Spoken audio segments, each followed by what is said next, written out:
Hello, Internet, and welcome back to Antiheroes Anonymous, or welcome for the first time if it's your first time joining us. I'm Ethan, and I'm the Dungeon Master for this 5th edition Dungeons and Dragons show.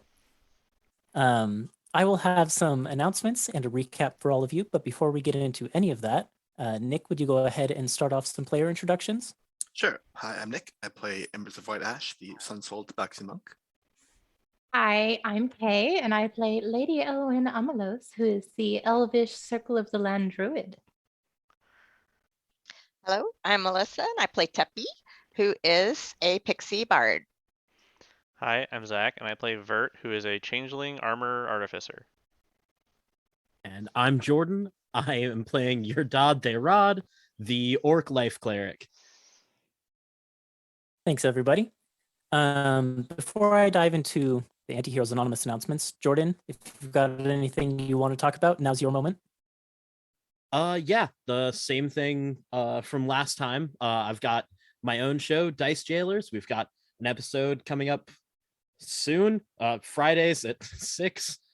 And then also Riverwood with Seattle Public Theater and the Langston Hughes Center in Seattle, where we open like the second week of May, third week of May, something like that. I haven't looked at my calendar, but we're starting rehearsals like at the time that you're watching this, if you're watching this as it debuts.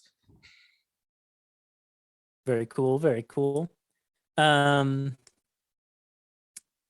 announcements real quick, I'll run through them and then we'll dive into the show. They're the same as always. We premiere our episodes on YouTube every Monday at 7 p.m. Pacific time. Throughout the show, we use a variety of custom items, as well as a custom pixie lineage, so be aware of that as you're watching.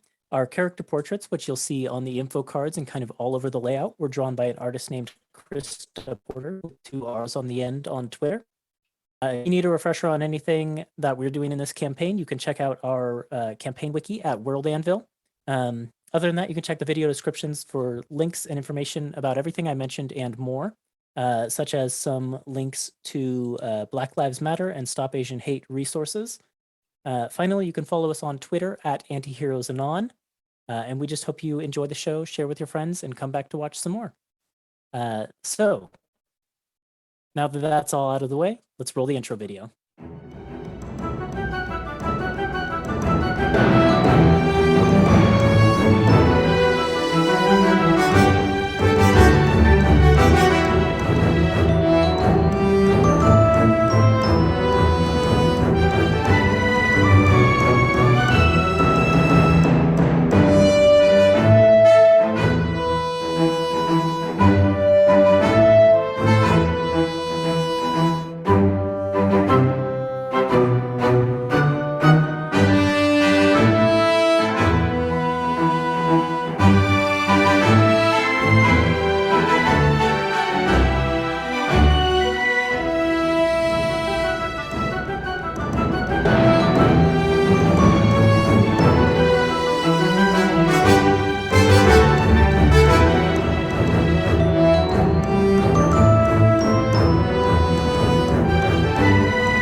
And welcome back. Previously on Antiheroes Anonymous, the Silver Seekers have been taking an extended stay in Fymyr, which is the capital of the state of Sergil, on their way to their new keep in Amberhearth. While at a lavish inn, more of a hotel, to be honest, run by a cousin of Nora Frothtankards, they met up with Yerdad, an orcish cleric of Bahamut. Though their research at the Argent Athenaeum, which happens to be Stratos's foremost library, managed to shed light on a number of subjects, they were at the time being watched by a strange woman named Esme, who dragged them into the world of a book.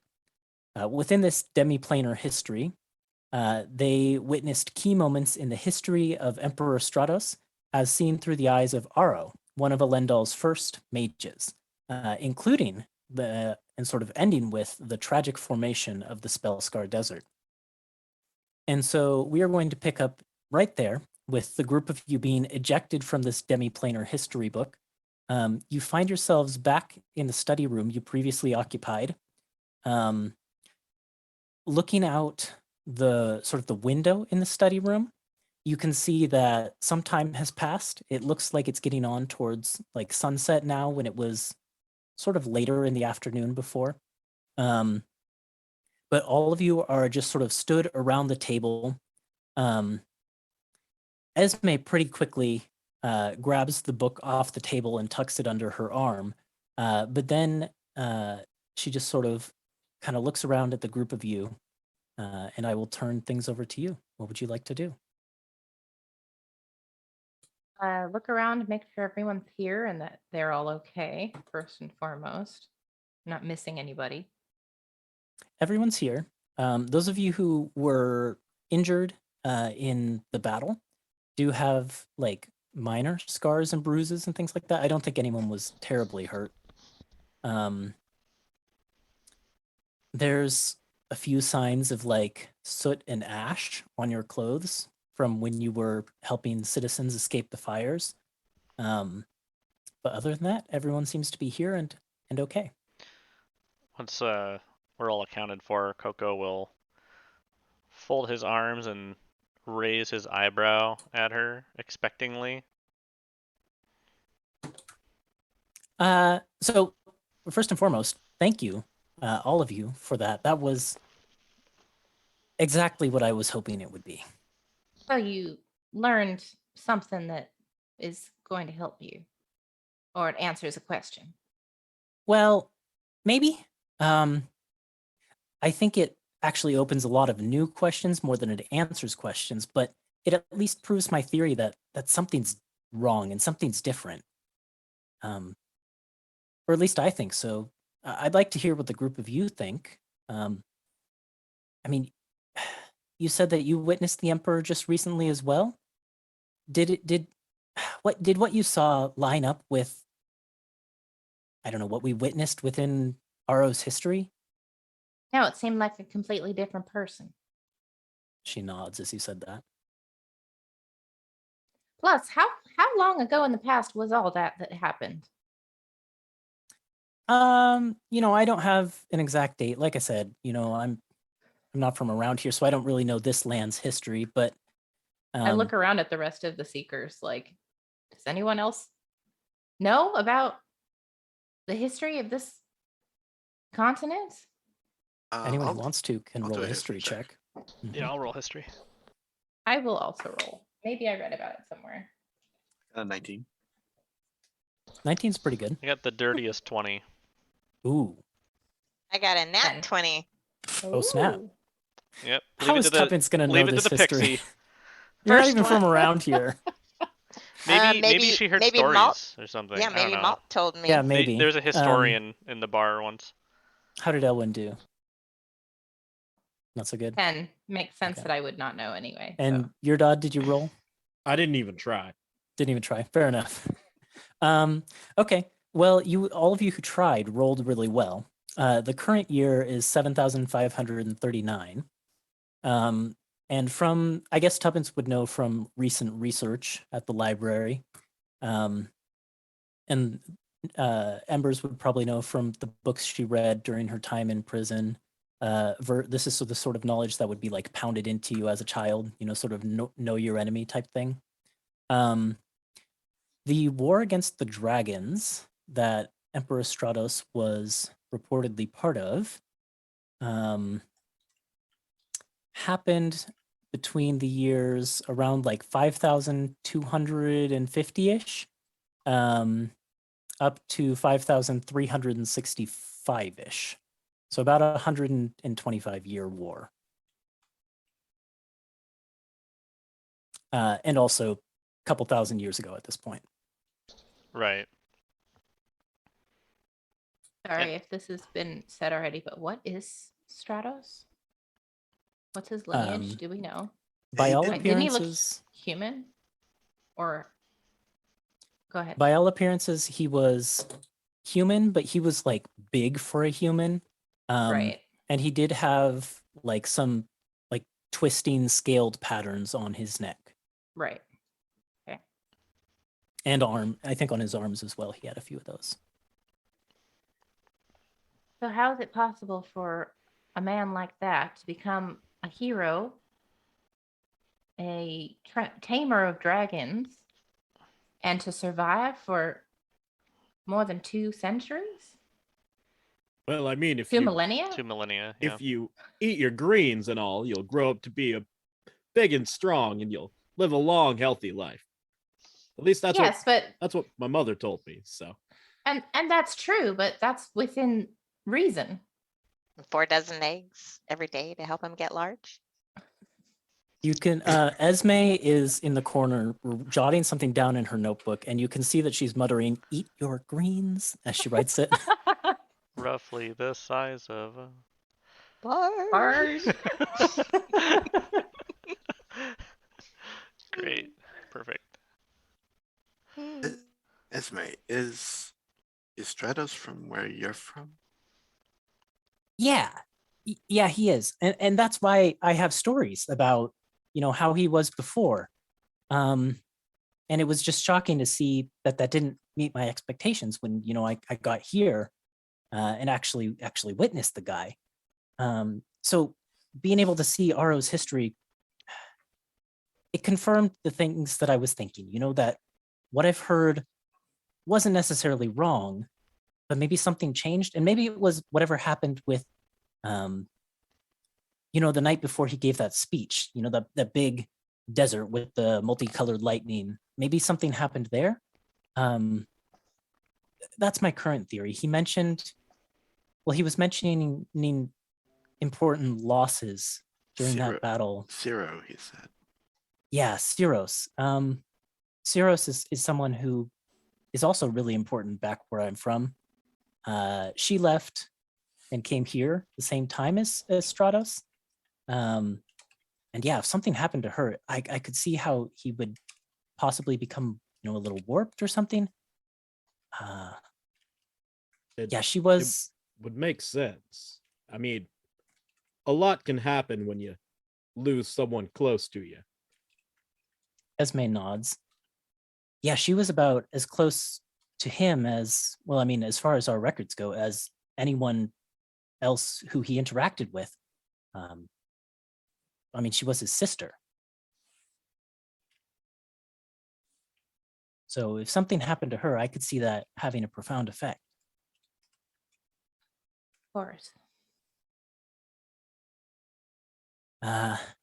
But anyways, that's really a problem for another time.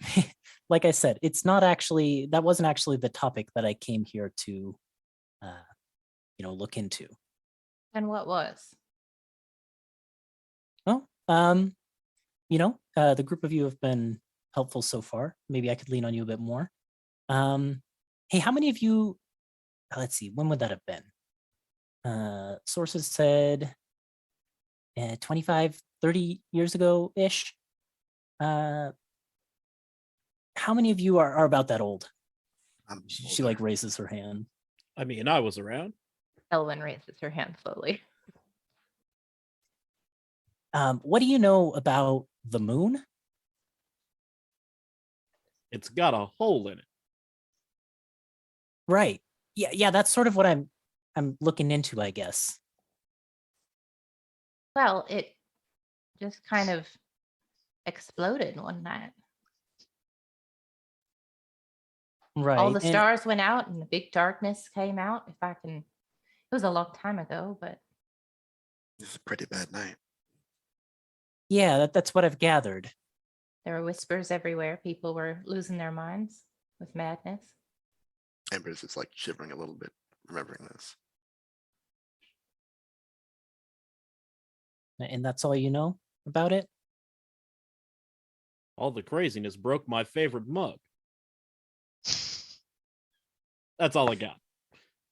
Well, if that's the worst that came out of your experience, then must not have been too bad.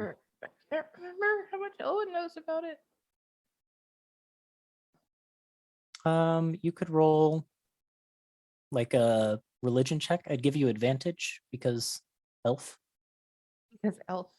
Mhm. Sure. All right.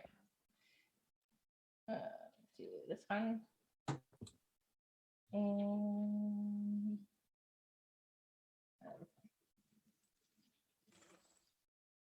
oh, very nice. Religion, Mhm. 22. Okay. Then yeah, I think in your time in Alvaria, you probably would have heard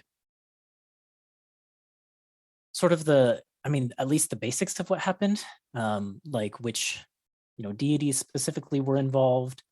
You probably wouldn't know necessarily who it was, but you'd know that a band of heroes rose up, sort of aided by the gods, and did battle with the goddess Nasheen. Machine, that's it. That's what it was. Yep. Right. It was one of the Moon Sisters, I think, imprisoned in the moon. She was broken free by her followers, and there was a band of heroes that were touched by the gods that took care of it, from what I understand. That's all the news that ever made it down to the oasis where I was. But And that like totally wrapped everything up as far as you're aware. I mean, Well- no one that I know was involved as far as I heard it was mostly a Freyden thing. Hmm. All right. Well, I might have to take a trip over there then for that investigation.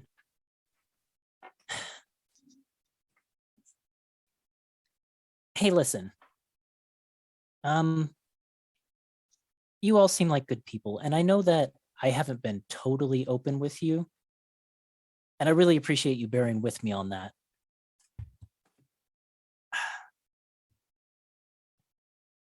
You strike me as the type of people who actually might be able to help me with my most pressing situation. well, as long as you ask first instead of tricking us into helping, we'd be down, I think.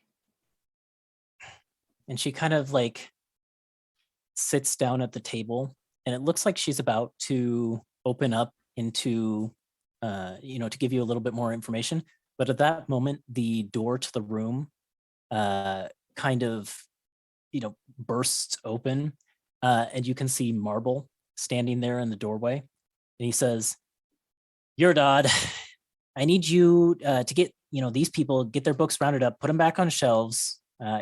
We got to close the library. Final preparations for Rom Con tomorrow. This place is going to be bustling all night, and I need civilians out. It's time. Wait, it's nighttime? Like points to the window. Oh. Oh yeah, we should go. Esme, do you want to come with us to our hotel?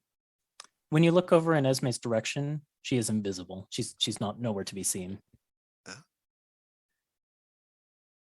Well, you found Marble, us like, once, I raises an reckon she eyebrow. can find us again. Can I make a perception check to like smell or hear if she's still here or if she is just like gone?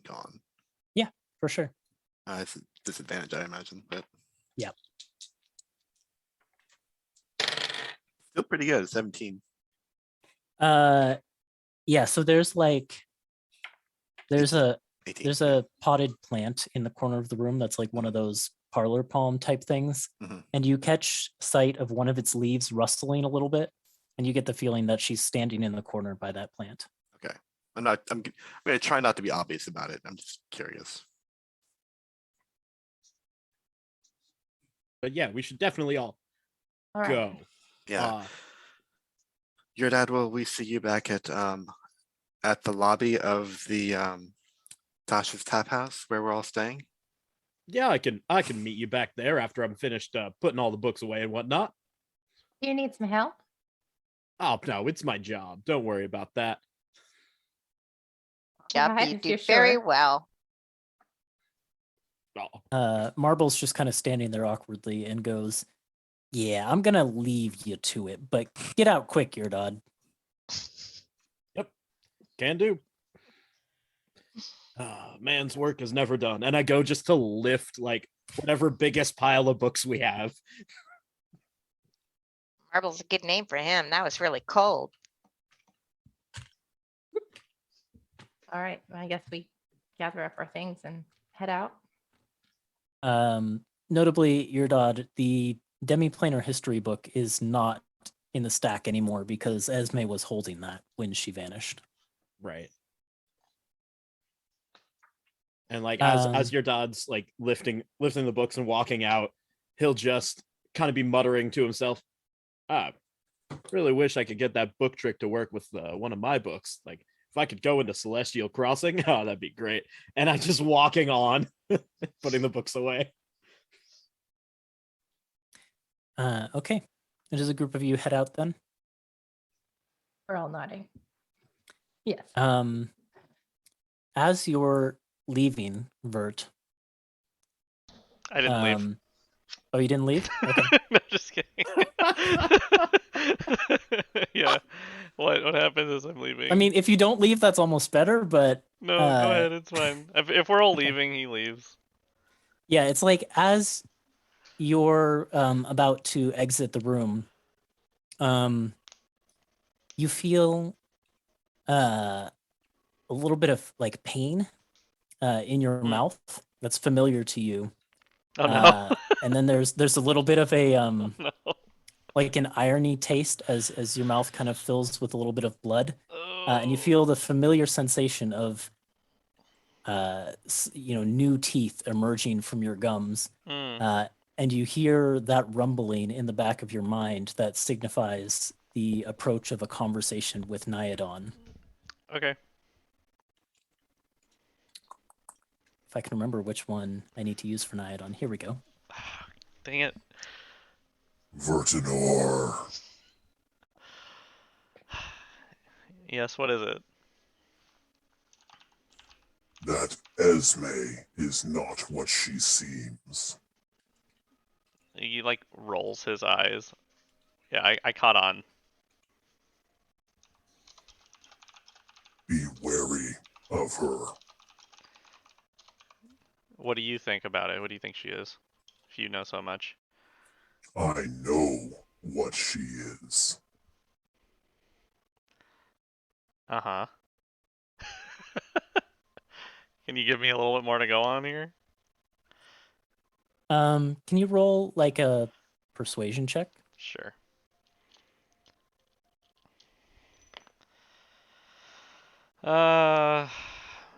It's decent. 17.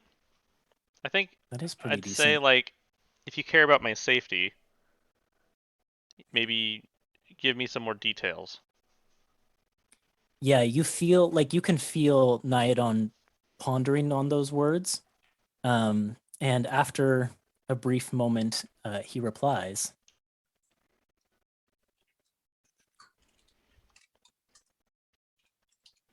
As I am bonded to your flesh, I suppose I owe you the information, if it will help preserve your safety. That woman is no mere human. No, she is a dragon in disguise. I can smell it. Interesting.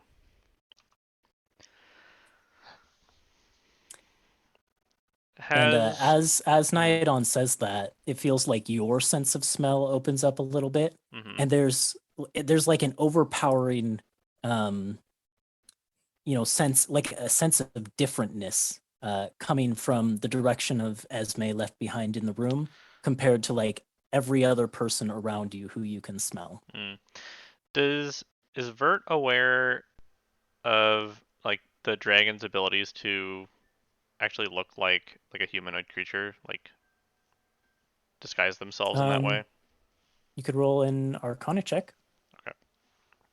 Though I mean, it I might got- be moot. Huh?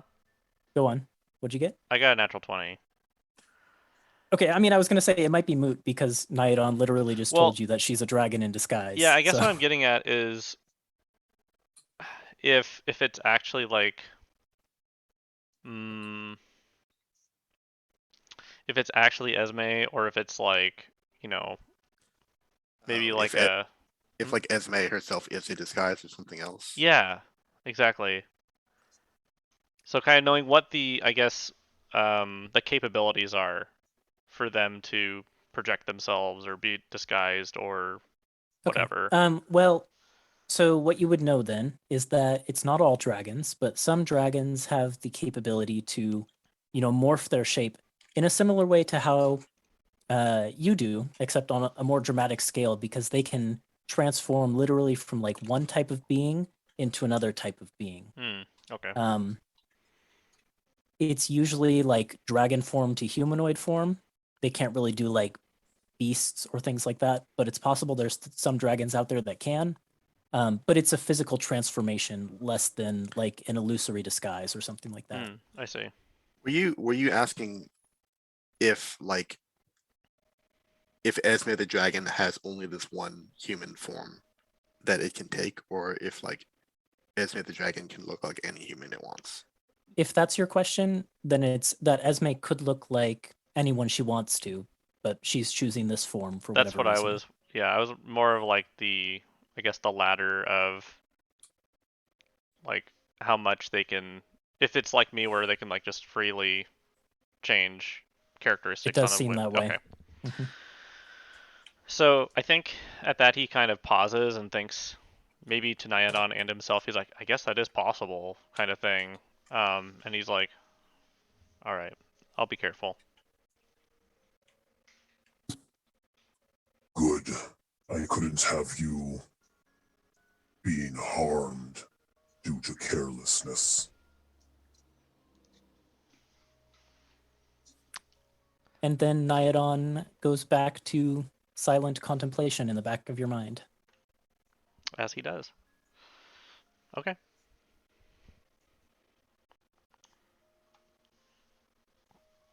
The only other thing I'll say that is noticeable as the group of you leave the library and begin to head back towards the hotel where you're staying, as you leave, you notice that the tower that had the sort of makeshift tent set up by it, the one that has, you know, like rubble carved out from the side of it where the meteor supposedly crashed, that tent is being taken down by what looks like a group of Dragonborn, all wearing very like regal armor in the Empire's colors with like the crest of the Empire. One of the Dragonborn who seems to be sort of overseeing the work is in like full black, red, and gold plate armor with like a, you know, a black and red cape coming off of it and everything. Such that like it has like a helmet that like fully encapsulates the Dragonborn's head. And then standing next to that Dragonborn is another Dragonborn who seems to be I think like a silver scaled Dragonborn, but the scales look a little bit dull in color. And this is like the biggest, most brutish Dragonborn that you feel like you've ever seen, to the extent that it's a large creature. And then there's another group of, you know, armored Dragonborn under this overseer's watch who are taking down the tent. But noticeably, a number of those Dragonborn actually have draconic wings coming off of their backs. And most of the wings don't look terribly impressive. Like they might not even like grant the ability to fly.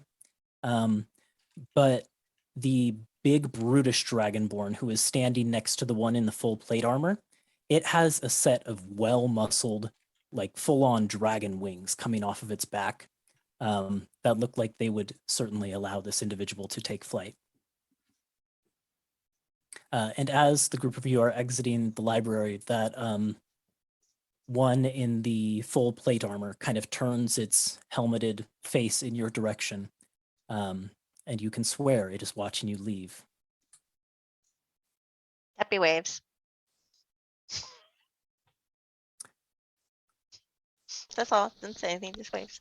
It's like, we're leaving. Yeah, we're leaving. There's like no response to your wave. Just a cold stare. Yeah, whatever. Wardens. Are they Seem to wardens? be a little bit more than or are that, they? members. We can't tell probably. Well, I will say their armor looks like more regal and impressive. They look better equipped than the wardens. So at least your typical wardens. I think we should make ourselves scarce. Yeah. All right.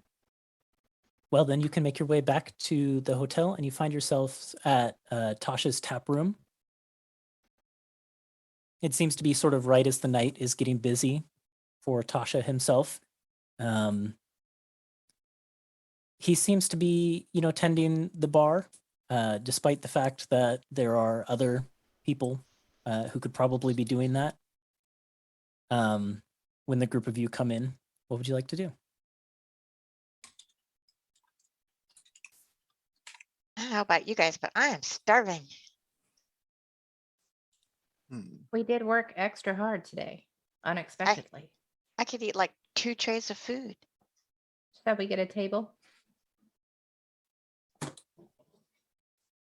If you go in looking for a table, the concierge who greeted you when you first arrived, and who you've probably interacted with several times throughout the last week, is able to pretty much hook you up with one of the tables in a less busy section of the tap room area, and just basically starts taking your orders. There's like, this place makes all kinds of food, so pretty much whatever you want, they can whip it up.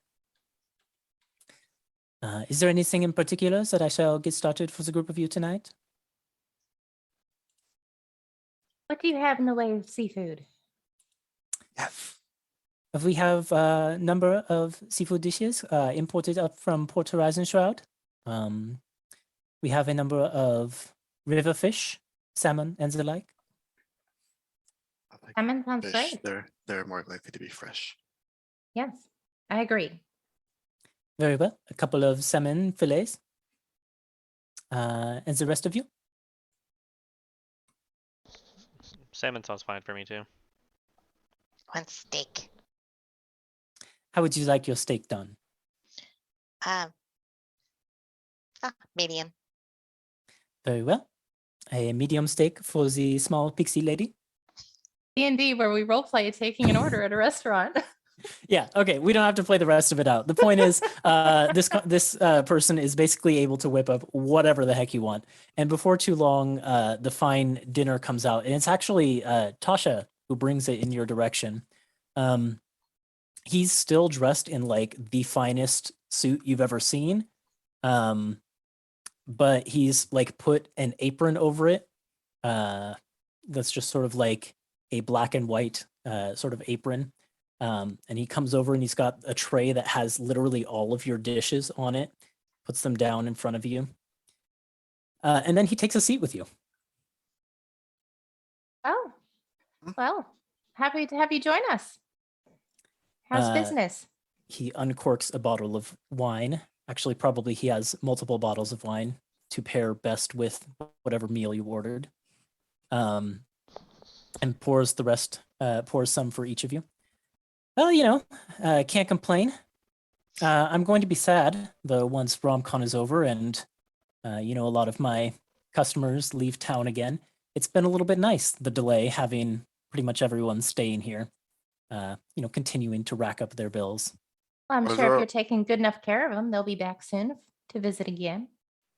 That's the froth tankard. That's sort of how we reel them in. Are there a Continuous lot- good service. Are there a lot of conventions in town? Sorry. And Amber swallows. Are there a lot of conventions in town? No.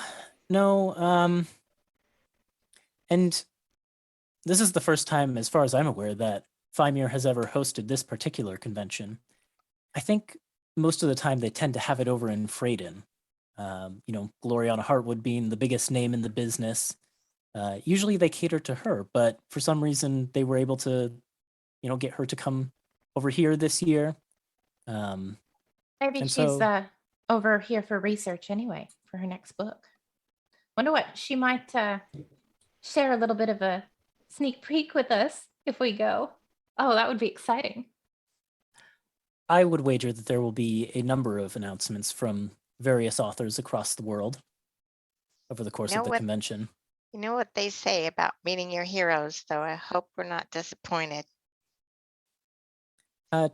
Miss Tuppence, do you have any particular authors who you're a fan of? Not really. I'm not a great reader. I don't read much myself either, so you're not alone in that regard. Tuppence, I can recommend some good ones to you. Okay, Just Tuppence ask. flies. Tuppence flies over to Embers and brings out her little cup and just dips it into Embers's wine Mhm. because I have a great big glass in front of me that I can't Yeah. manage. Was Ember served a dish or a cup this time? It was a cup. Okay. Embers was He didn't bring served. me out a saucer of milk with my fish? Nope, Yes, nope. that's what I was Embers wondering. was served on the exact same type of dishes. Okay, good. Yeah. All right. Hey, can I try and smell or hear Esme? Yeah, if you want to. I do. Roll a perception check. Okay. It's, 18. Yeah, you now that you've sort of take a moment to look around and see who's around you. It's a pretty crowded room tonight. But you do spot at one table not far away, sort of hiding behind a newspaper a little bit conspicuously, the sort of, green-eyed, green streak in the haired form of Esme, and she just kind of is looking out from behind the newspaper on occasion in your direction. I'm gonna cast message to Esme and say, "Why don't you join us for dinner?" You get a reply back. Oh, I saw that you were talking with a friend. I don't know this man. I was being cautious. He's the owner of this establishment. And he's trustworthy? So far, yeah. Okay, sure. I'll come over. And you can see that she kind of puts the newspaper down and sort of rigidly and awkwardly begins walking in this direction as if she's like not sure what to do with her legs a little bit. Yeah, and I'll like pull a chair for her and stuff and make a And little bit of room. She sits down and kind of shuffles her position a few times. Oh, Oh, that's nice. hello. I'm glad you could join us. Hello. You somehow slipped away so suddenly at the library. I wasn't sure if you knew where to find us again. Yes, your friend was kind enough to tell me where. She looks at who was it? It was Embers who gave the hint. She looks at Embers. Tasha turns to her and sort of kindly begins to like introduce himself to her, and then she awkwardly introduces herself back. Tasha picks up on the vibe pretty quickly and before too long excuses himself to go and take care of some other patrons in the place, leaving the group of you with Esme.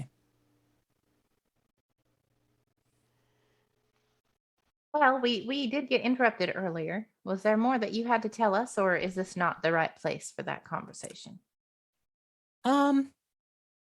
It is a little bit risky to discuss it here, perhaps. Well, we happen to have a fantastically comfortable room upstairs. If you'd like to join us. Yes, perhaps after dinner we could go up there and speak more. If everyone else is all right with that. Sounds great. Fine with me.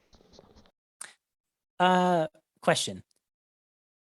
Is it rude here to borrow money?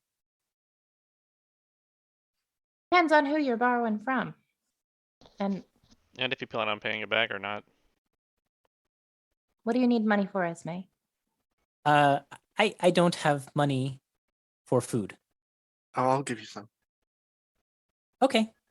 And she makes notes on what you said about the rudeness of borrowing money. When someone comes to take her order, she orders like 4 big steaks. I like her. And when they come, she works her way through all 4 of them, eats them all. She doesn't really drink any alcohol or anything like that. but she consumes all of these steaks. That's quite an appetite you have, Esme. They're really good steaks. This Oh, is man. true. I wish They I are could very fit more good. in. Do you want? Oh, I was going to offer you some of mine, but I've eaten it all. So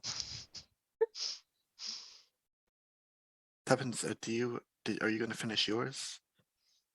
I was gonna save it for later, but if you're still hungry, you can have it. I thought maybe Esme would want it. Yeah, fine. Push the plate over with my mate's Can I hand. can I insight check Embers? Sure. What is going on with Embers right now? That's a natural 20. Well, that beats my 3. The one time I roll really well on an insight, so 28 total.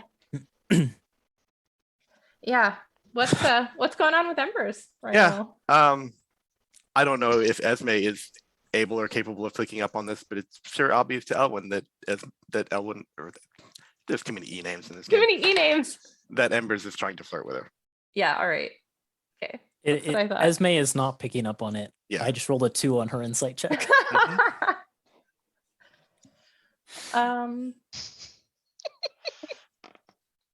Okay. Noted. I'll put that in a pocket somewhere. Please carry on. Mhm.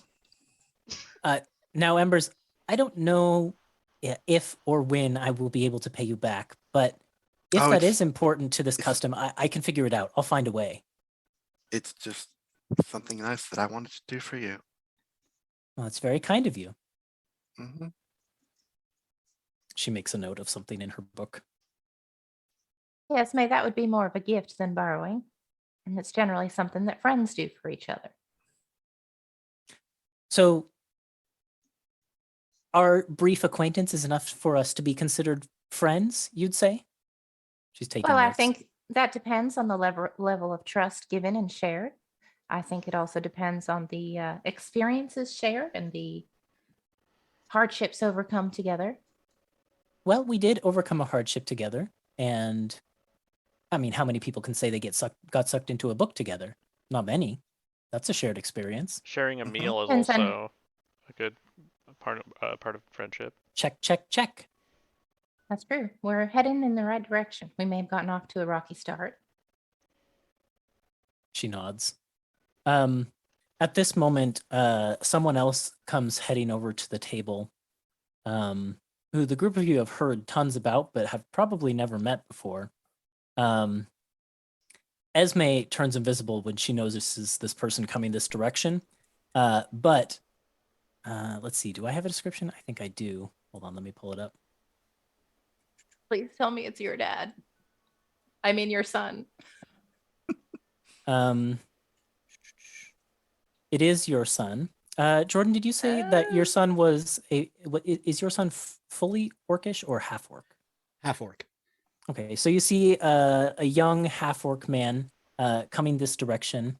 Seems to be like about 5'11". He's wearing a tabard of Bahamut over what seems to be leather armor that is kind of like pristinely cared for. There's a very prominently displayed holy symbol of Bahamut. This individual is like very lanky and seems to keep his hair in like a mohawk that is currently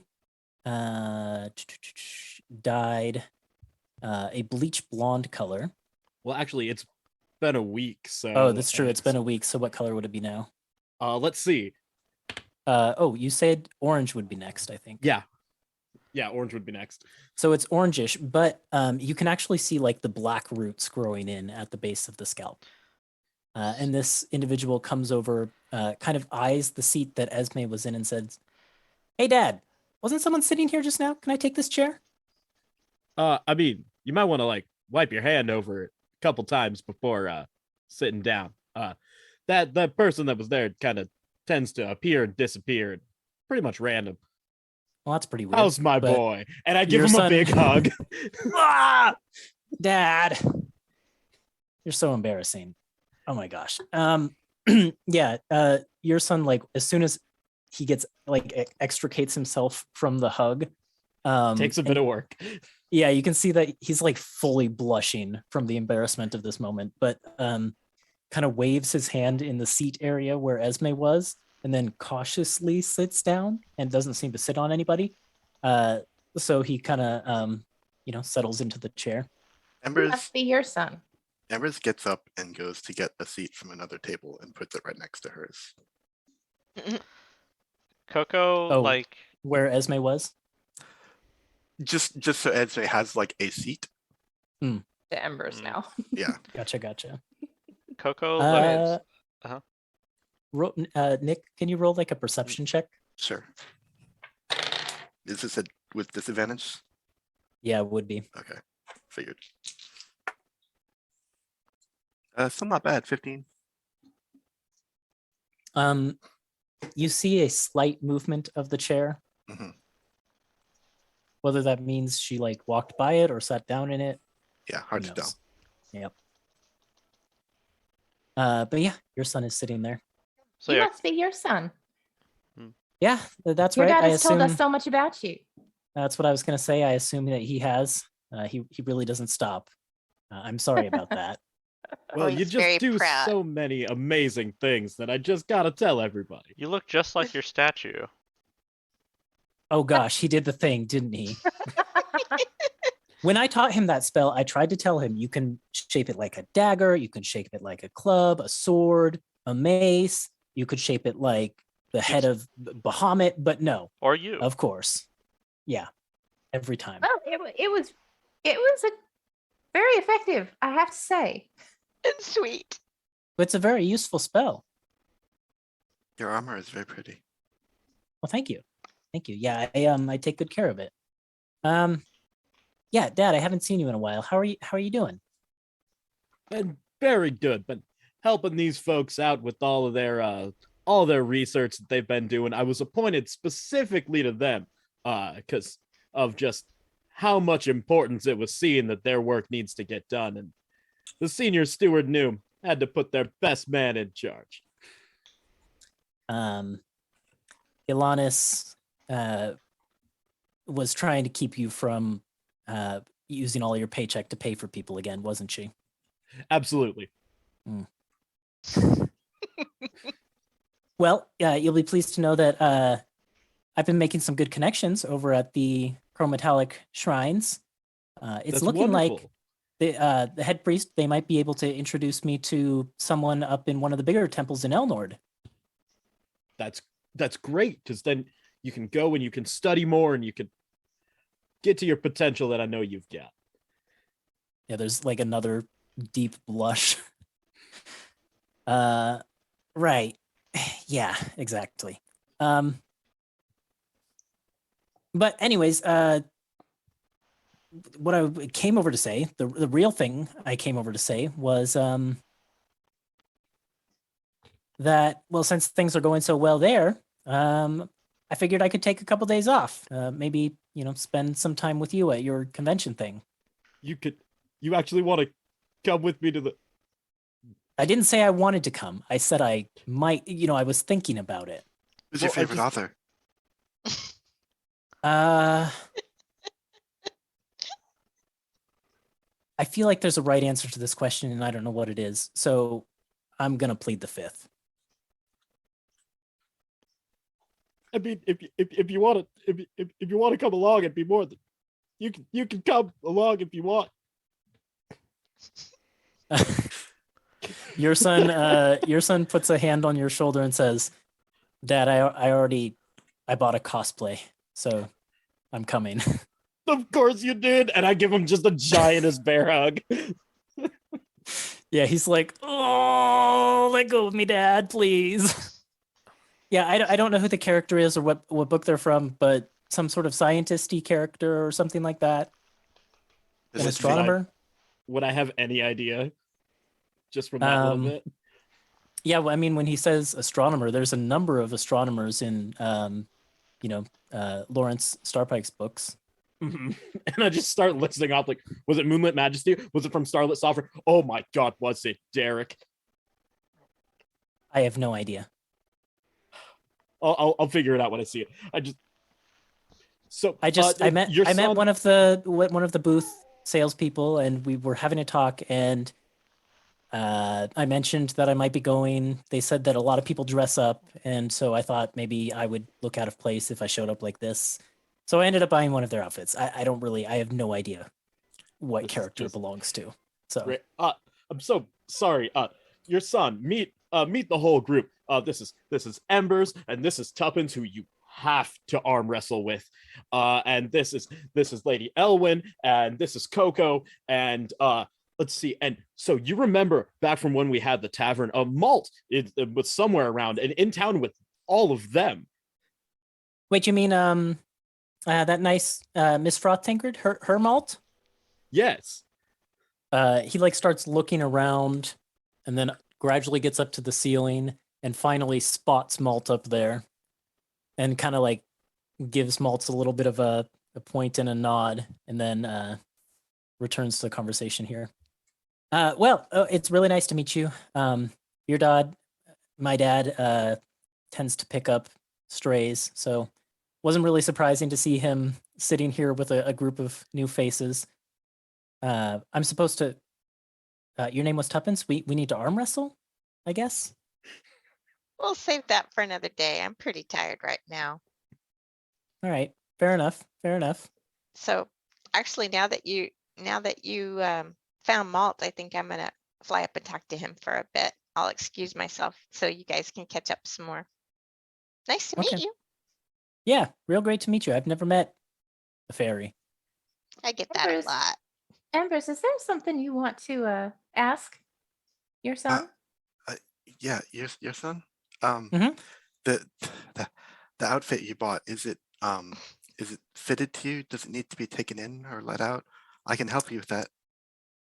I He have really is not. quite good with a needle and thread.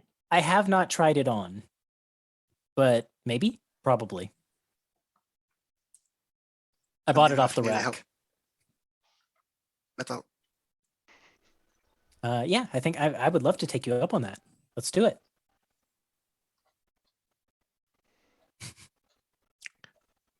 Everett just gets up and like leaves for the room. Okay. Am I supposed to follow? Probably. Do you have the costume with you? It's in the room. I could go grab it. Okay, I guess I'm going. Where should I take it? What's the? And yeah, We'll your son tell him gets the like the room room number. number for you. Yeah. Yeah, your son heads off. Uh, Tuppence, what do you and want to? as your son runs off, and eventually when you come back, you gotta tell me all about what you're working on. It gives kind of like a dismissive wave, but you know that he will. Yep. Your daughter, are you dressing up tomorrow too? Yes. So I've got. It's not exactly my favorite, but it was the outfit I was able to get from Starlit Sovereign. It was in like the third chapter when they go into great detail about the tavern that the two main characters lock eyes in from across the room, like during the middle of the what was supposed to be a bar brawl, but honestly that was a bit of the writing that kind of fell short in my opinion, because the fight just didn't seem like an actual fight.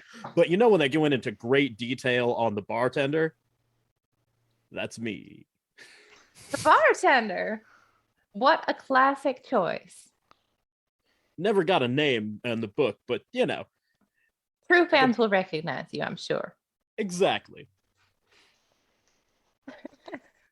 Well, that's very exciting. I didn't know dressing up was a thing to do with these things. I mean, I've never been to a convention before. I don't even know what to expect. Well, my wife used to like to go to them,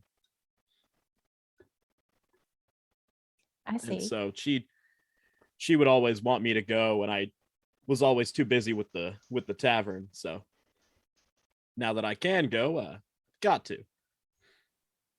I see. Well, it's great that it's such a sense of enjoyment for you and a chance to bond with your son. I'm looking forward to it quite a bit. It's gonna be great fun. I've been hoping to expand my own horizons as far as reading new authors and seeing new things. It takes me a long time to finish a book, so usually one author's body of work keeps me occupied for a while. Have you ever read anything by Thomas Moongleam? I have, just because people keep saying that Celestial Crossing's just a knockoff of Falling from Grace into Love, but no, I disagree. And then he goes into a long explanation of like the most minute, like, and you can see that they're really not a ripoff because like the robes that are talked about in this scene are blue that compare it to this scene and it's green and it completely evokes a different feeling. So how in the world could that be a knockoff? Elwyn's right there with you every step of the way. I mean, never like, mind the leaning fact in. that the plot is literally exactly the same, but But the curtains are blue because the author wants us to know the character's sad. I never thought about the symbolism being so simple. It's genius. yeah, Lawrence Starpike works in the simple symbolism, that's for sure. Tuppence, Mhm. what did you want to talk to Malt about? So Tuppence will use Mage Hand to bring a glass of wine up to him. So, hi, I haven't checked in with you for a while. Are you enjoying it here? Very much so. There are a number of interesting people. Did you bet there- know that many of the authors from this convention you are all going to attend are staying within the hotel itself? Oh my gosh, I'm gonna have to tell Ember. Oh, maybe I shouldn't tell Ember. She's gonna go knocking door to door to get autographs. She'll bring her pile of books. Oh my I gosh, that is managed really to catch sight of an elven woman calling herself Raylan Tree Snarl just the other day. you like her? Seemed a bit stuck up for my taste. Well, you know, some of these authors, they don't really live in the real world with the rest of us, do they? They He live in kind the of clouds. nods along with that. Well, so you must be having a great time then. You read books yourself? Shakes his head and says, "No, I find it's much more enjoyable to observe actual people and their actual lives and hear about things happening far away from their Okay. lips." Any new interesting things going on? Well, since you asked, let's see. I've got a rumor table. Would you roll a d4?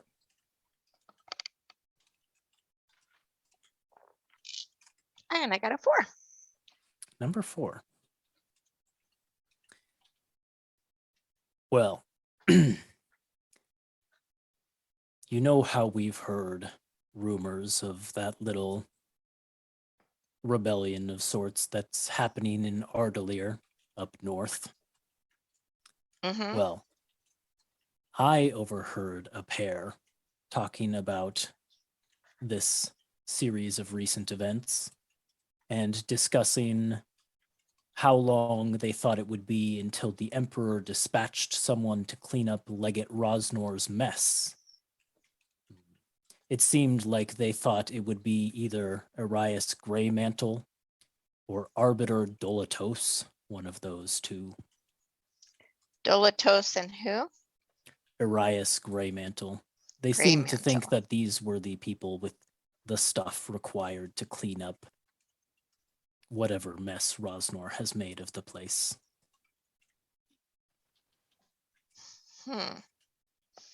That's really interesting. I thought so as well, considering we're headed in that direction.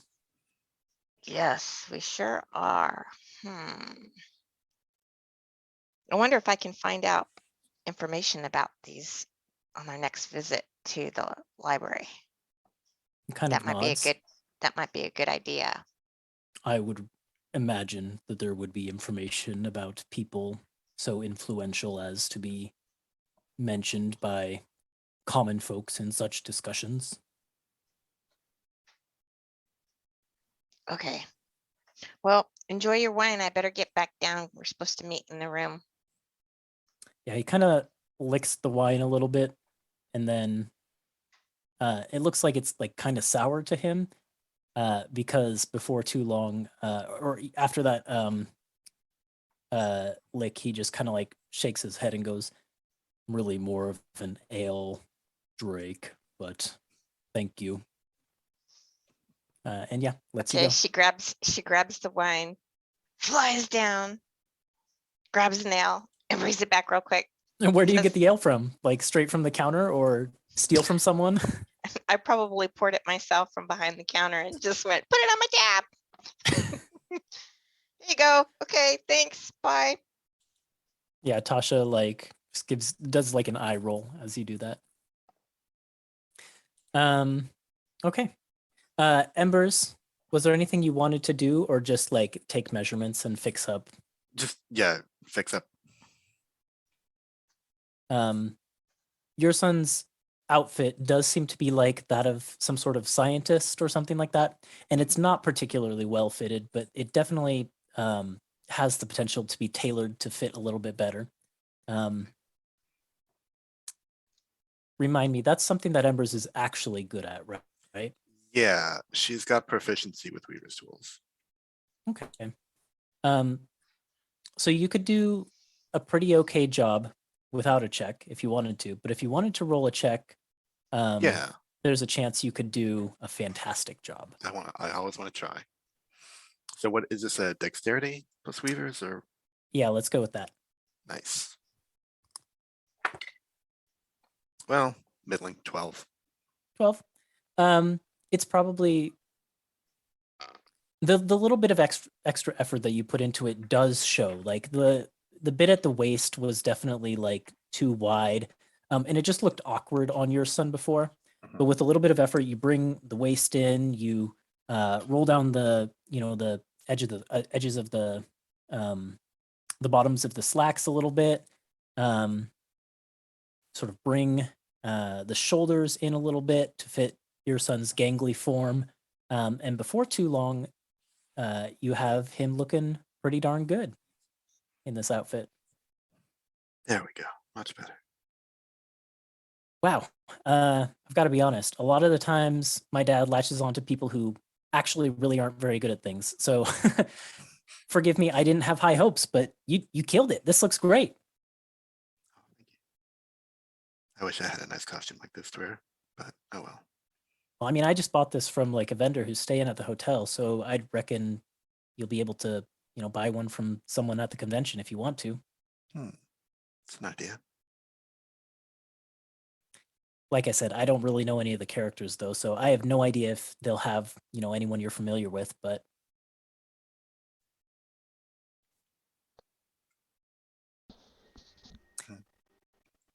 cool. Yeah. Let's go back downstairs. Sure. Sorry. I was gonna say, while that's happening, after I managed to steer your dot away from the book conversation, I will say conversationally, speaking of which, do you need your costume taken in too? I'm sure Embers would love to work on yours as well. I mean, mine I cobbled together from, stuff that I had before when I actually did own a tavern. So most of it's already form-fitting. My wife tailored it for me back in the day, and I haven't really changed much except here. And he kind of jiggles his stomach. So it all fits still just fine. I see. Well, that's a relief. Maybe we should all wear costumes. That might be a fun project for her. And So- at some point, Embers just comes down with your son. Yeah. And Tepe's gonna fly over and whisper in Elwyn's ear. I just found out that some of the authors are staying here in the Safari Hotel. Should we tell Embers or not? Will she freak? I roll a die. Oh, definitely, we should tell her. Man, it's Okay. like Christmas for her today. Okay, Yeah, tell her. okay. So when Embers comes down, I'll be really excited and flittering around and just buzzing around, circle around her, all excited. Guess what? What? What happened? Malt said there are authors staying here for Rom Con. Actual authors of the books, like that you read and everything. Oh, yeah. Tasha told us that. Oh, how did I miss that? I thought you'd be more excited. Don't you want to get your books autographed? I will. I'll get them autographed at the con. But not here? I don't want to impose on people. Wow, I thought you'd be way more fangirly. Okay. It's I don't know how to explain this to you, Tuppence. I wasn't a fan of the plot or the writing in those books. I mean, what else is there to be a fan of? Everett just kind of looks away. Do you look at Esme's empty seat? Yes.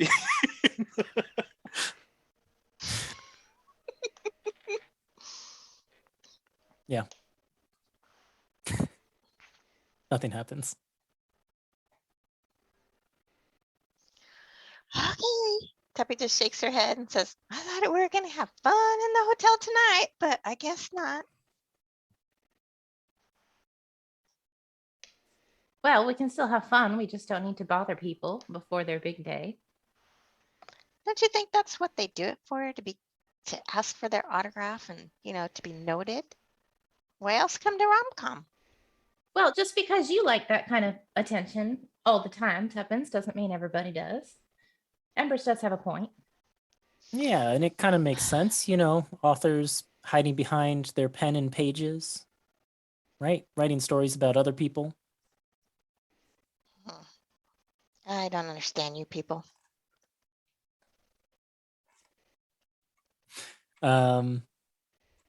Yeah, before too long, your son seems to get tired and sort of makes excuses to go up to the room that you and him have together.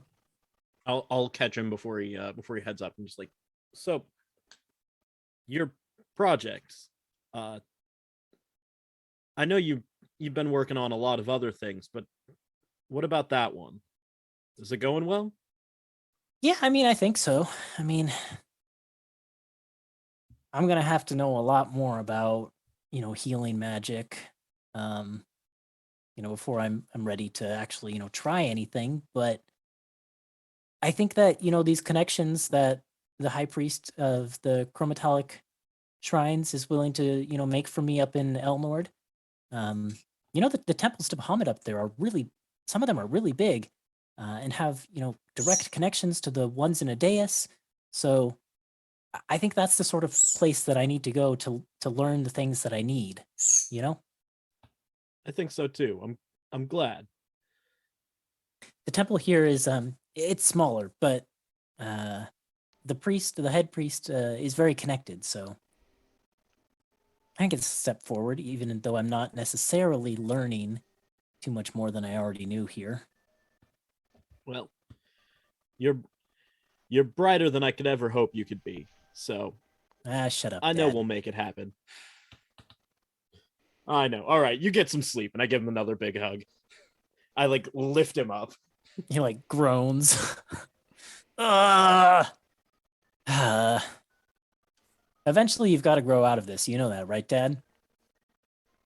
I am not going to stop until I physically cannot. Yeah, well, you're getting up there in age, so that, that could be sooner than you think. Yep, but your dad's Kinda still spry. Punches he you a is. little bit on the shoulder with that one. But your dad's still spry. I'll keep it up for as long as Yeah, I you need are. to Yeah, make sure you you are. reach your goals. All right. And I Whatever. kind of Good night, Dad. punch him back. Ow. Yeah, there's definitely no resistance when you punch his shoulder. It it's thrown back a couple inches. Okay, I'm gonna put some ice on that and go to bed. Night, Dad. I love you. You sleep well. Love you too. And he it was goes nice away. meeting you. Looks just Yeah, like the there's statue. a wave to all the rest of you as well. And then Esme reappears. I took a lot of notes during all of that. You're learning a lot. One thing I still don't understand though is if you're not reading the books for the plot or the story or the writing, what's the point? Isn't that what novels are for? I'm very curious about this as well. I've never read a novel for anything else, and granted, I don't read that much, but I read them for the good parts. so like The academic amazing learning, imagery. personal study, research. Embers leans over and like whispers into Esme's ear. Oh boy, roll a check for flirt. Sure, a charisma check, you say? Yeah, I guess a charisma check. Guidance. Really ought to Inspiration. homebrew. Inspiration. Take it. Take Take inspiration. the inspiration. Take All it. right, I'll take the inspiration. Yes. We ought to homebrew in just a dedicated Also- skill. Also, bardic inspiration. Now, so do I get guidance and bargain Oh inspiration yeah. here? Oh yeah. Yeah, Okay. sure. All right, sure.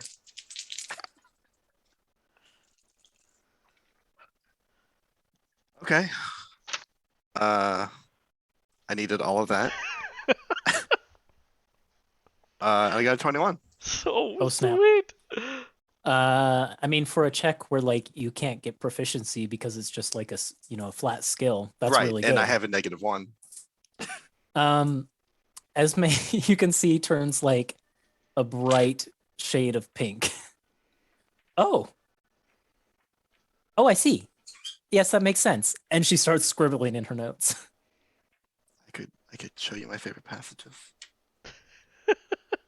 That sounds educational.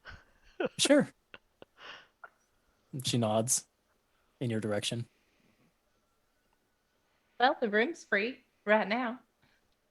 Yeah, do you want to come up and see? We can meet you up there in about an hour. Is that She enough goes a time? deeper shade of pink. Oh gosh. Yeah. Yes, it's dangerous for me to be here right now. So, and having these conversations. So, yes, let's go up there. Much more private. All right. That's the last you're going to see of Embers for a little while. All right. So Embers isn't going up to the room with them. Not Huh? to this room, no. That's I think she's going up to Esme's room. well, Esme doesn't have a room. Oh, No, They were I going to was go up to your recommending room to talk. Esme and Right, Embers yeah. going up to the room going first. up to our room. Yeah. Oh, I see. Yeah. Oh, The I two see. of them can go first for an hour or whatever. We'll Right. come join you in a little bit. Right. So That's I what don't think that's what I got from what you said too. Mm-hmm. Gotcha. I don't think at first that Esme picked up on that, but like when Ember stands up and no one else does, she like looks around the table, goes like a deep red color, and then stands up and follows Embers. Nice. Yep. Thank you all for the advantage and everything. Oh yeah. Anytime. Got your back. My wing party. Yep. That's right. Your wing Yep. party. Oh, wonder what that was all about. So who wants to drink? I think in the kind of amusing distraction as they walk out, I'm going to try and make make eye contact with Coco, Mm-hmm. and I'll reach up and just touch my earring subtly. Okay.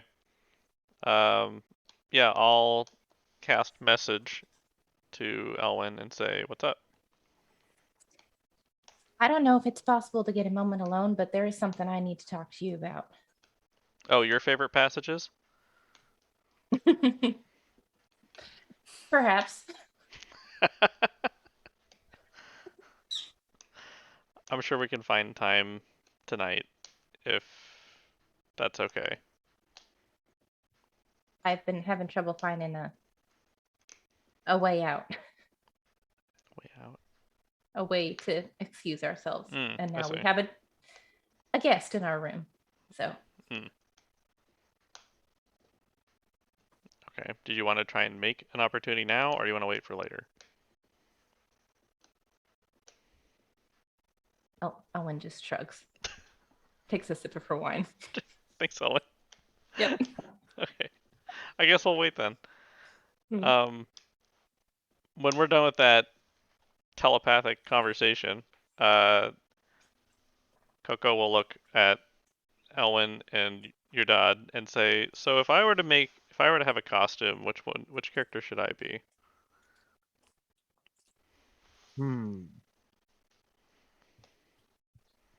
Well, I mean,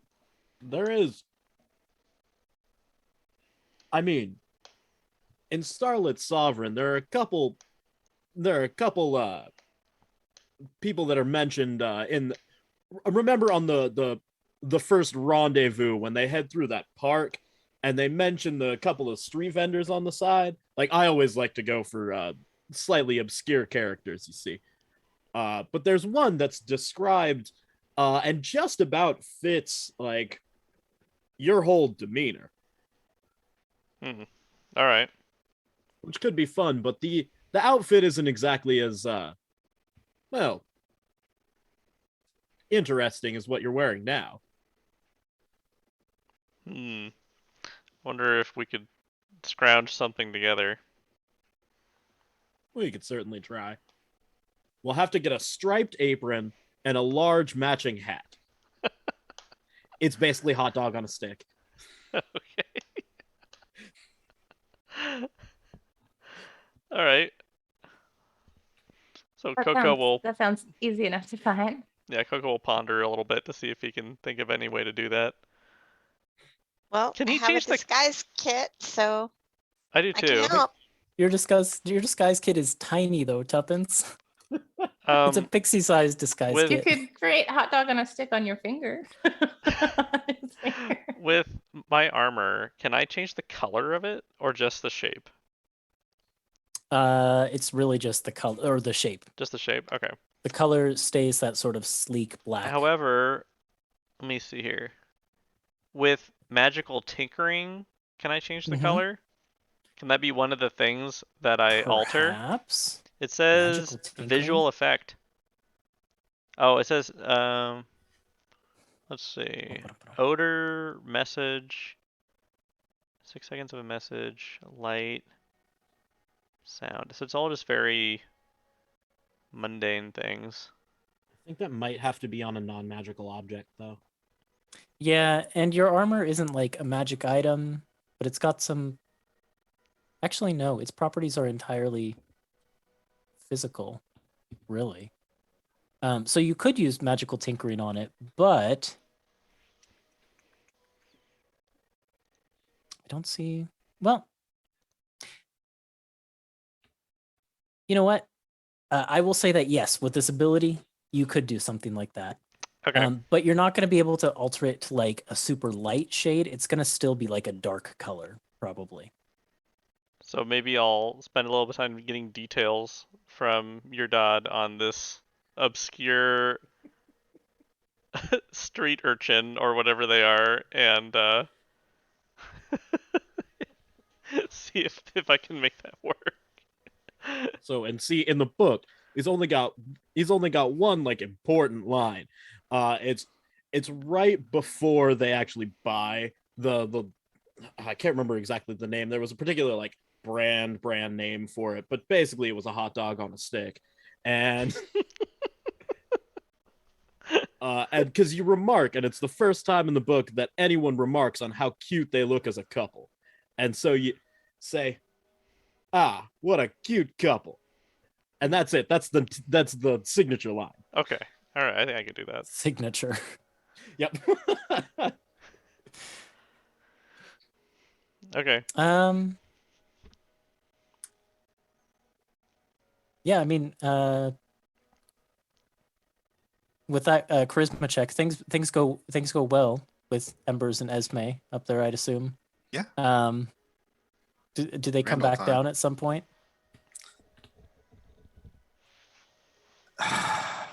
Yeah, I think like very close to the end of the hour. Yeah, Esme's like very deep. Esme's invisible when the two of you come down, actually.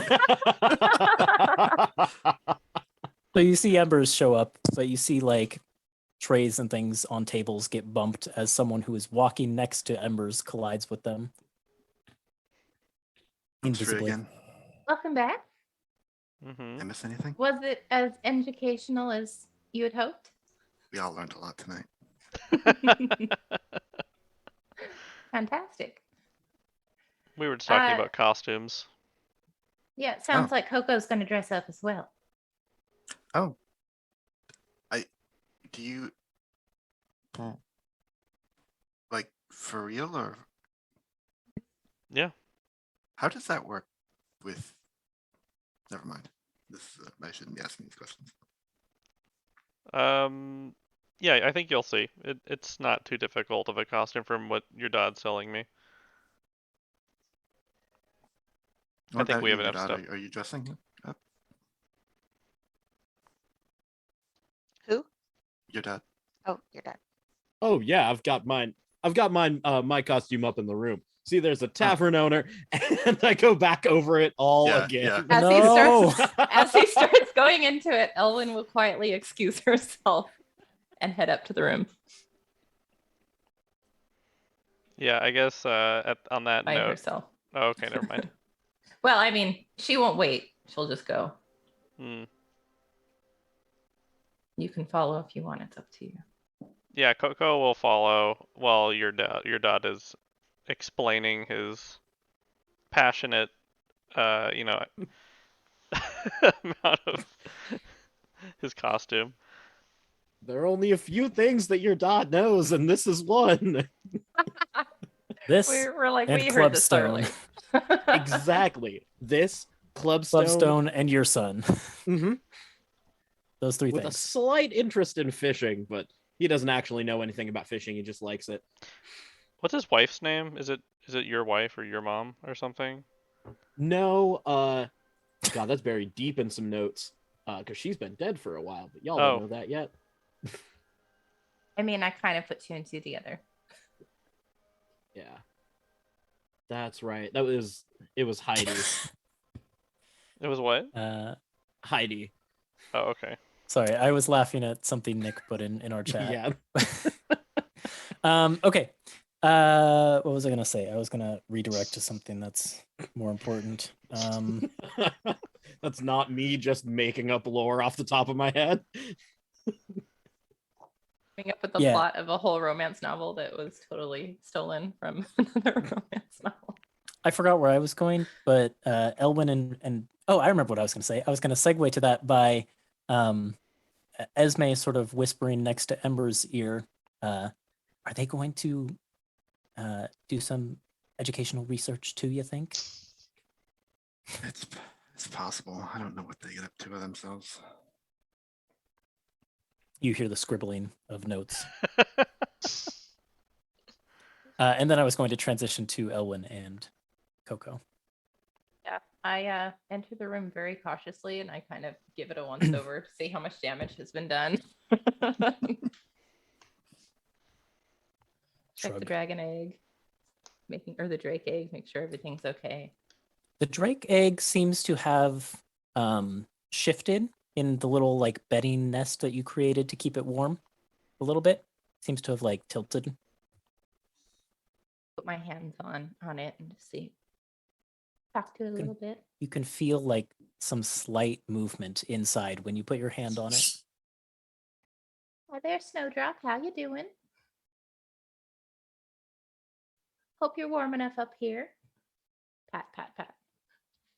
Little talking to the egg for a while.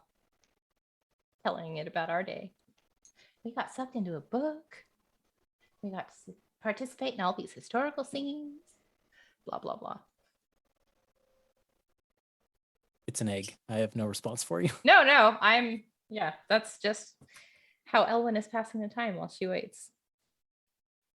It's probably not is long nice. before Coco opens the door and sees himself in. I think Snowdrop took its first steps today. Inside of its egg. Cocks his head like, all right, Maybe.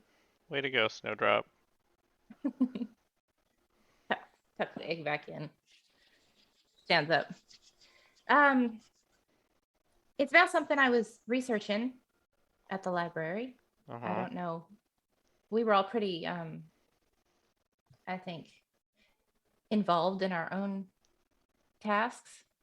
And with what happened today, I don't know if we've had much of a chance to share, but Bert, I was looking into Bogma a little bit. I wanted to learn more about what happened. And did you know you have a sister? He kind of just stares at her for a little bit, and I guess Ethan. she's technically your half sister. So I know that I had suspicions about it, but there was like no records of it, right? Like, I mean, it's not something that you would have ever looked for consciously, but like there were no tapestries or right? paintings that depicted her, and Yeah, neither of your parents ever mentioned a half sister, yeah, and no one was around, at least by the time you came into your memory, you know? right. So So he kind of just stares at Elwyn's like, have a what now? Apparently, according to the records I found, your father had a daughter with his first wife. Bert, her name is Estelle. E. Kind of connects the dots. He's like, huh. Huh, wow. That's Even if you don't know about her, it sounds like she knows about you. It's possible. that certainly would make a whole lot of sense. And I had some suspicion with Night Mantis that there was something going on. Well, she recognized you as you and not as the you showed the rest of the Seekers. Right. Hmm. Kind of just And like wasn't takes able to find out anything else that we didn't already know, but right. Well, I guess next time if we cross paths, maybe I'll confront her on this. where did she say she was going? Badoon? I have to look at my notes unless that where somebody she said she was going? remembers. I don't know that she really said where she was going. I don't think she did. I think she said that. She had something elsewhere that she had to take care of or something like that. If she said anything. I have notes too, somewhere. I don't have notes on what specifically she said, but I don't think she did specify. I think don't- she just said that she had leads to follow up She's- elsewhere. Yes, I think that's what she She said has- too. Yeah, she says she thinks there's a connection to things that have been happening back where she's from that is not Vogma. And I said, where is that? And then she didn't really give me an She answer. didn't answer. Yeah. Yep. I'm sure we'll cross paths when she wants to. And then there's like a little bit of frustration there, like. But Could I have not told you? kind of shrugs. Like, I don't know if it would change anything at this point, but I mean, it's, I guess, good to know a little bit more about who she is.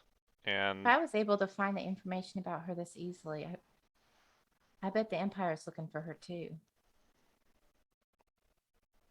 probably, She could be in just as much danger as you are. yeah, but I mean, obviously she didn't really want my help with that. She sounded pretty confident in her own abilities. So,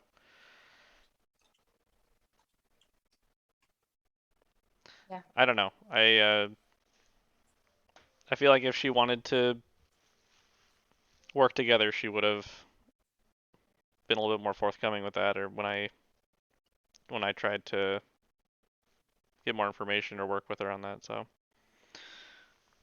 I wonder why your parents never mentioned her to you. I couldn't tell you.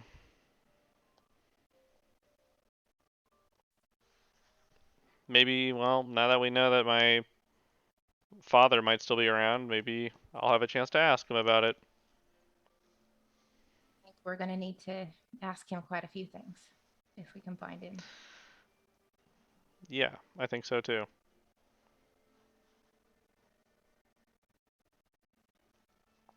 I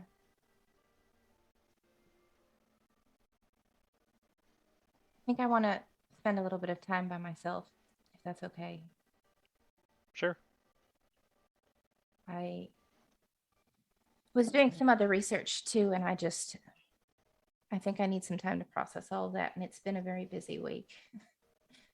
Yeah. If that's all right. with That's all you. right. Maybe you can bring the others up in a little while, and we'll have that chat with Esme. Certainly. And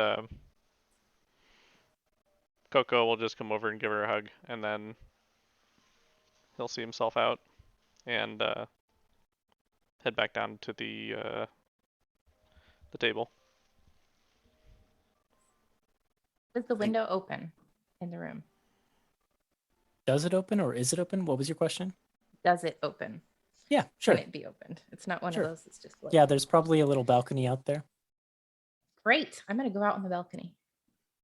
Spend some time out there by myself. You've got a good view of the city with all of the bright electric lights that kind of line the streets. You can see the motorized taxis that, you know, kind of go back and forth on the streets. They've got little headlamps on the front too. Occasionally you see one of the trains kind of pop up on a railway from the underground area, cross over like a bridge and then go back underground. The city stays busy at night, and my bird won't shut up. You can hear the parrots squeaking in the Yep. distance. You know, those night parrots. Yep. They get really excited about trains. They love Arctic climates. Mm-hmm. All the electricity crackling in the air. They're Arctic night parrots. Gonna make a note to create a custom stat block for an Arctic night parrot.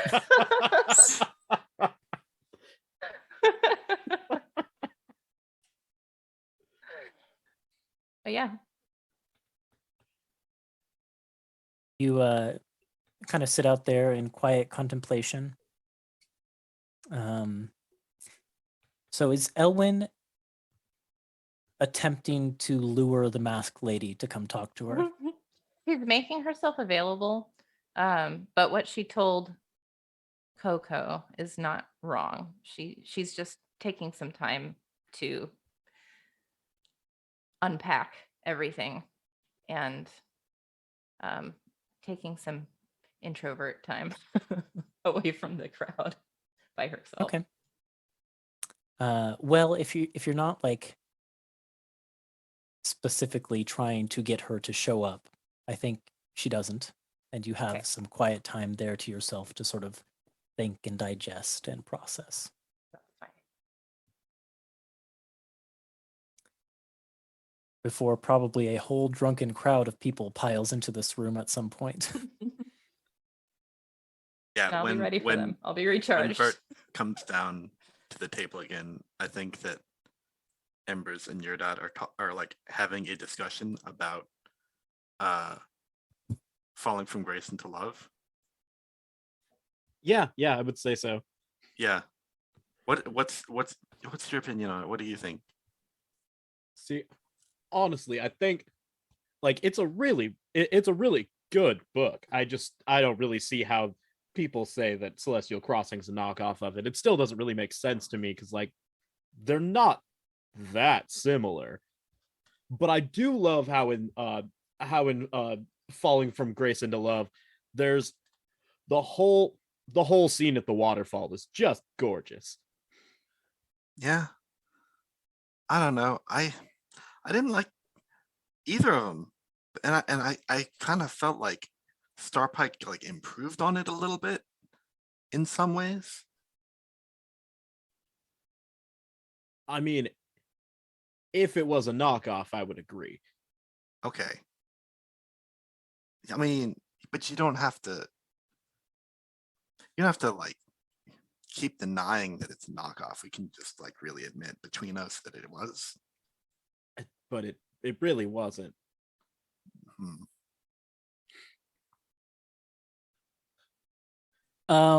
At some point in the animated discussion of this, I'm sure that like some fellow romance novel enthusiasts nearby over here and come and join the conversation. Yeah. But they don't stay for too long because Yurdad just gets to be so much with the insistence that it's not a knockoff, and Yep. everyone literally who joins the conversation for any brief amount of time insists that it is a knockoff.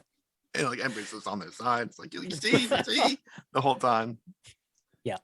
I mean, yeah, but I mean, a waterfall's not the same as a fountain. Like, come on, it's not even like, sure, there's water involved, but that doesn't mean they're that similar.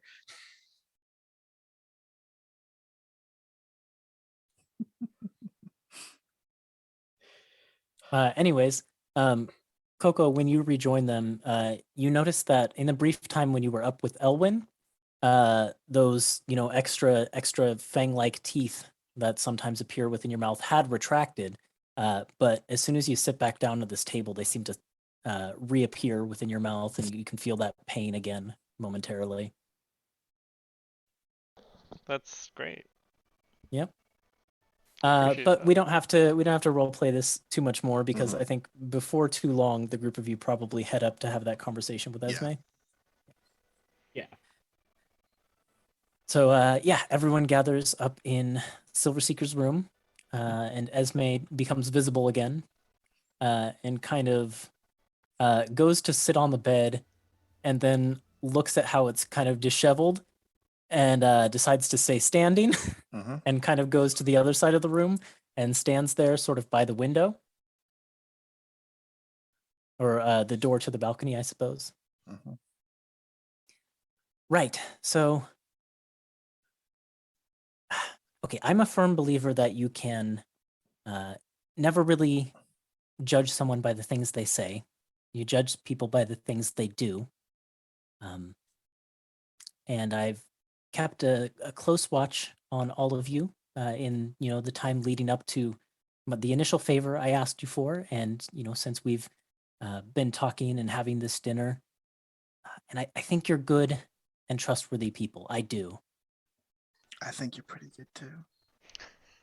She blushes again, and then pointedly looks anywhere but Embers. um,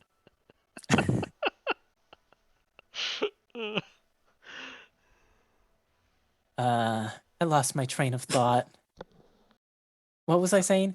Right. Yeah, I think that the group of you are good people, and I gather that this is the sort of thing that you're supposed to, pay someone to do based on what I've understood of, the customs of this place. But I would be very grateful if you could help me with one more thing. And it's kind of a doozy. Well, why don't you lay it out for us, Esme? I just have to.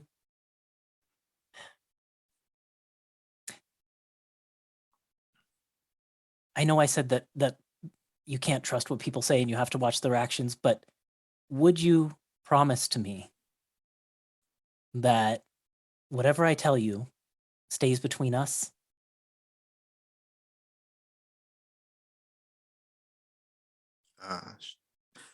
Embers looks around for Torin. Oh, where has Torin been this whole time? I forgot about Torin. Torin, you haven't seen tonight. Before you guys left for the library in the morning, he said that you might not see him because he has friends in the city and he was going to go kind of carouse with them at a different bar. So Torin's elsewhere. Yeah, I think we can do that.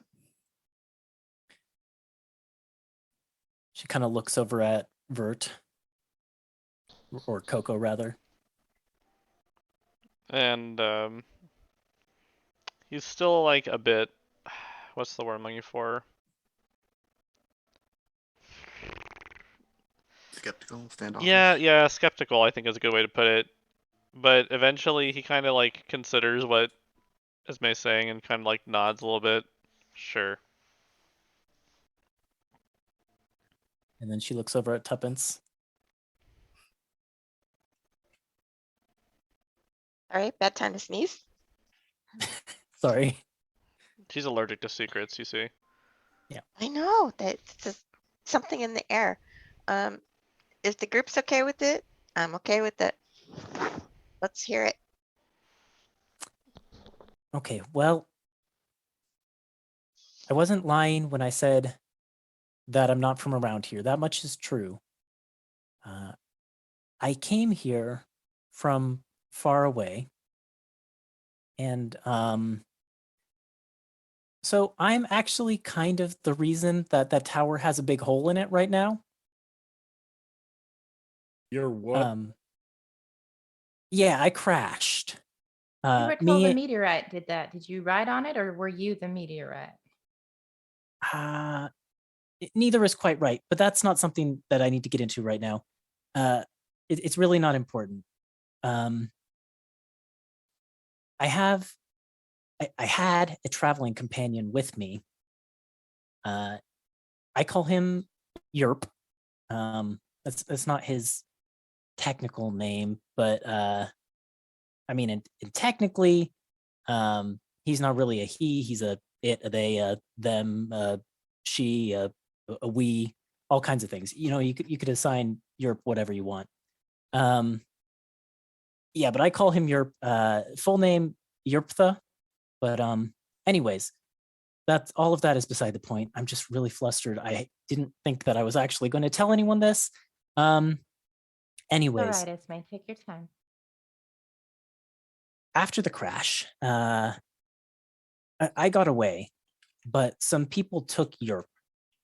And I think they're studying him somewhere. But I don't know where, and I need to find him. They also took the vessel that we arrived on, and I don't know where that is, but I need that back at some point too. I suppose that answers the question of what crashed into the tower. So you've got like a flying machine. Exactly. What does it look like? She looks around and she settles on Vert, and she kind of points to Vert's armor and says, well, it's made out of stuff like that. Very sleek. I call it the Infiltrator. Cool name, huh? That is cool. But I have no idea where it is right now. And I need to get those two things back. I was sent here to, find information about that event that, you people call like the Starless Night. That happened, 25, 30 years ago. That was my mission originally, but it's all kind of been sidelined by the fact that, Yerp is now missing, and I ran into the Emperor, and I just got really curious about what was going on there. May, can I ask you a question? And can you answer truthfully, please? Depending on what the question is. After the starless night and the moon exploded and there was a big hole in it, certain scholars they discovered a planet. Is that where you're from? No, but that's where Yerp's from. Okay, there are life on other planets. That's a lot. And your dog just starts to pace. What is Yerp? We call them plasmoids. Can you give us a little bit more detail? Can please? you show me like anything? He thinks for a second. I have the ability to look at memories. Can you share that with me? She kind of thinks and then slowly nods. I suppose so. Okay. And then so What were the limitations on that again? it has to be Is within it a like month. within a month. So this Okay. happened within a month. Yes, it would be, because this happened on the 1st of Sun, and luckily months are very long in this Yeah, they're like world. 70, 80 days or something. 40 some. 42?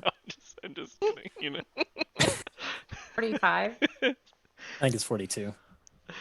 So But yeah, it's within a month. so Coco will grab a chair, I guess, and bring it over, and then have one of us sit on the bed and one of us sit in the chair, and then kind of go through the procedure like normal, like, okay, relax. I'm gonna place my hand on you, on your shoulder, and think about I'm the gonna memory and cast guidance on you, Coco. okay.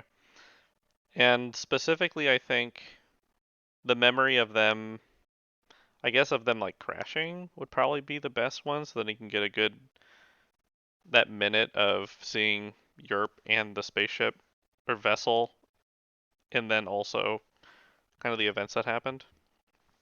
Yep. You cast the spell, Okay. and you're sucked into Esme's memory with a familiar pulling feeling from when you've cast this spell before. Spell slot. You are no longer on Alen'dal. Fantastic. You are in some sort of highly advanced vehicle up among the stars itself. You can, through a sort of glass pane, look out and you can catch a glimpse of the world below, illuminated by the glow of the sun. You can see vast oceans. You can see the shapes that you recognize as, or the shape that you recognize as the continent of Stratos, but it is hundreds, thousands, however many miles below you.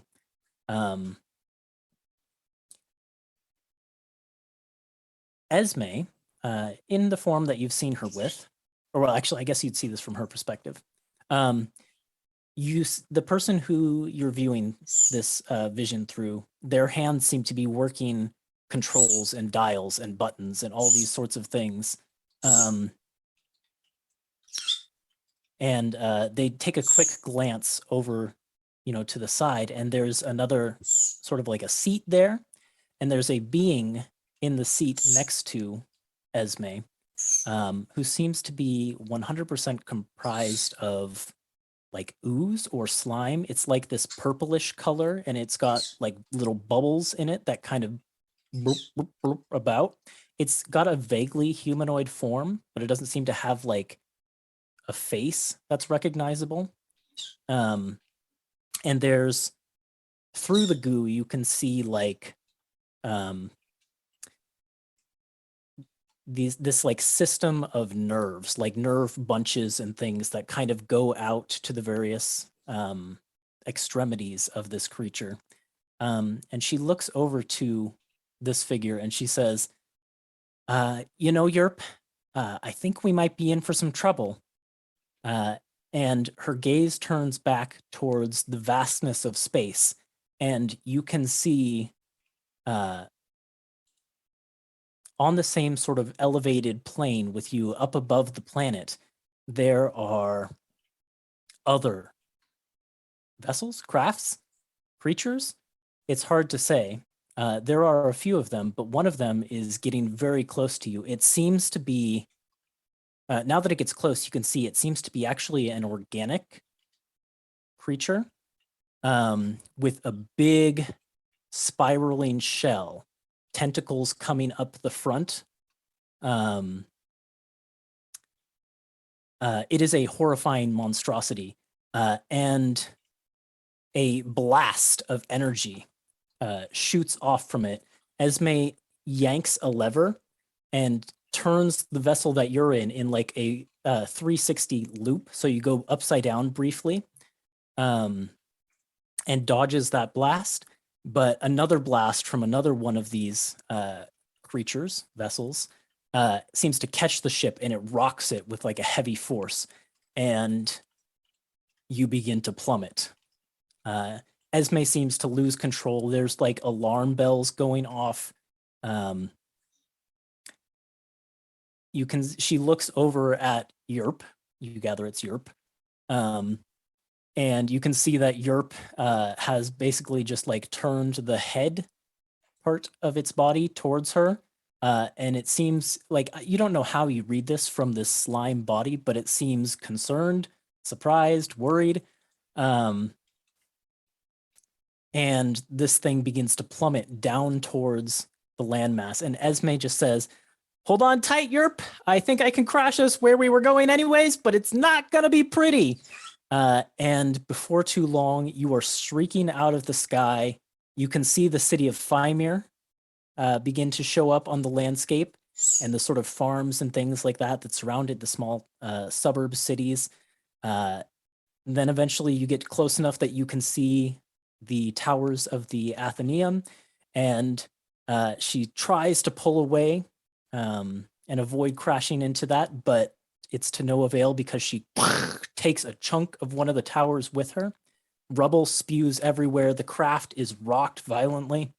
And then blackness for what seems like moments, but who knows how long it actually was, until Esme seems to regain consciousness.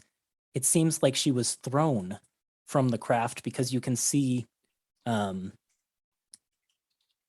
vehicle of some sort made from the same sleek black metal as your armor, kind of buried in the dirt partially at the foot of this tower. And you can see the body of Yerp not too far from the vehicle itself, but Yerp is surrounded by all of these silver constructs, these sleek constructs with glowing blue spheres that you would recognize as the Argent Athenaeum's constructs. And they begin picking Yerp up and carrying him away.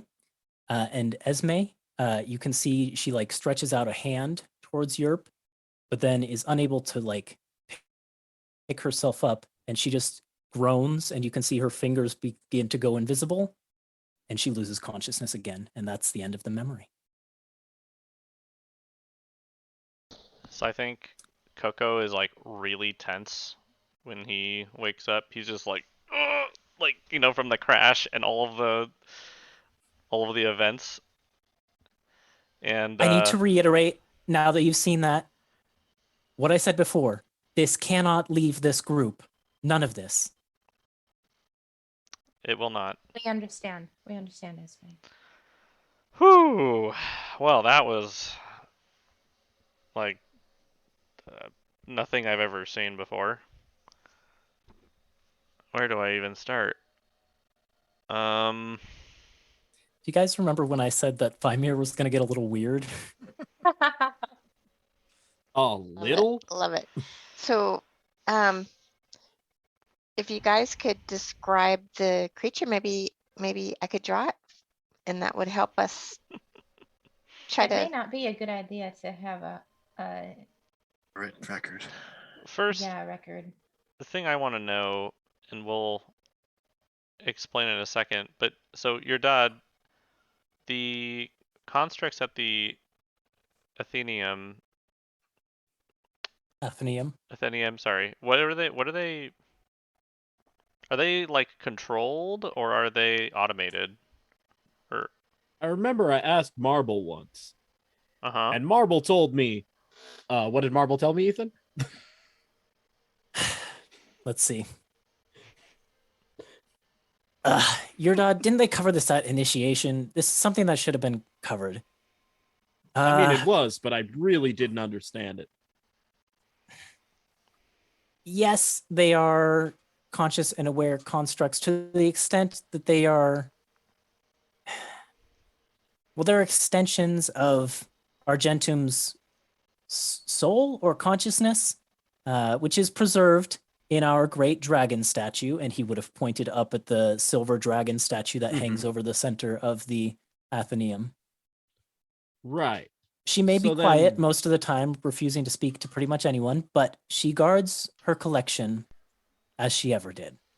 So then, like, how do we know what they're gonna do? Or, like, get them to help us? Well, they are here to do one thing and one thing only, and that is protect the books from damage. So if you or anyone around you does something to harm Argentum's collection, they'll do what they're supposed to do. Okay. And so I relay all that. And So that's about all I know. okay. So when you've seen them before, if they like find a threat, where do they take it?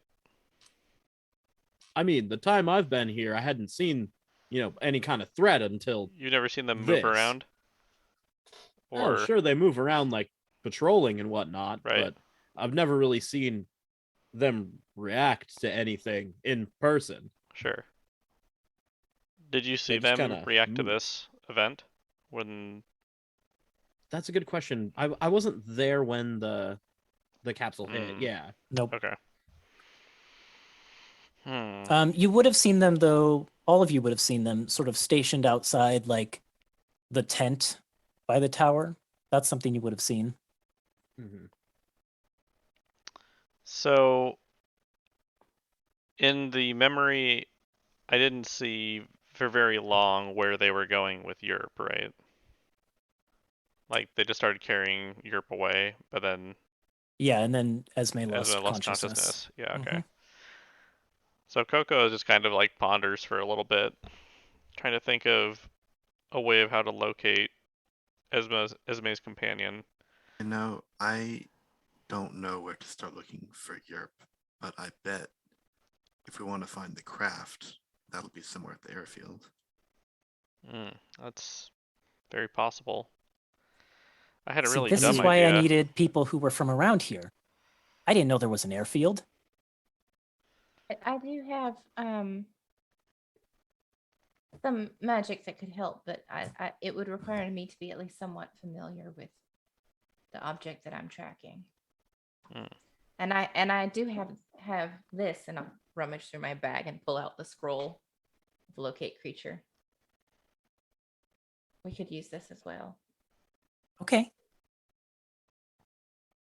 but we'd have Yeah. to be in the right spot first. I was a bit at a loss. I wasn't sure how to even approach starting the search. I just knew I needed more information, and I figured allies were probably a good way to do that. And I guess I'm sorry I latched onto the group of you and dragged you into this. It'll probably be very dangerous. I assume there are plenty of people after me.